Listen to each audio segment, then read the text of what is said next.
Comedian I appreciate my in the boy. United States of America and across the world. Let me tell you something, this young fly.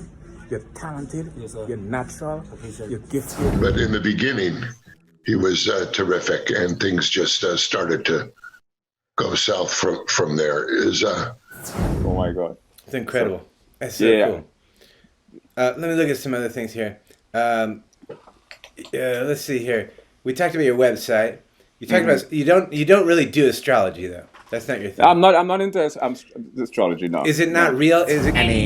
Tell him I said he's not ready. Come. I mean, having Yeah, not the first. way where I can't remember what I had for dinner last night, but I can tell you. DC young fly. Just something. I want to talk about something. I don't want to talk about that really anymore. I'm going to move on. okay, that's A bead. It's a type of bead, but it permeates a certain smell. It's just Smashing the syndicates of criminals. Yes, yes. When someone's dramatically funny, like Tommy Lee Jones. The judges at that point, but some of the guys I meet were Maybe you had a speech impediment. I wasn't sure what Gacy was. what was that like? And can you? And here I am, but kitchen, and I'd eat Mr. Woodchuck. Boy, killing it. Certain, you see, with darkness and light, it has to be set. It's my show.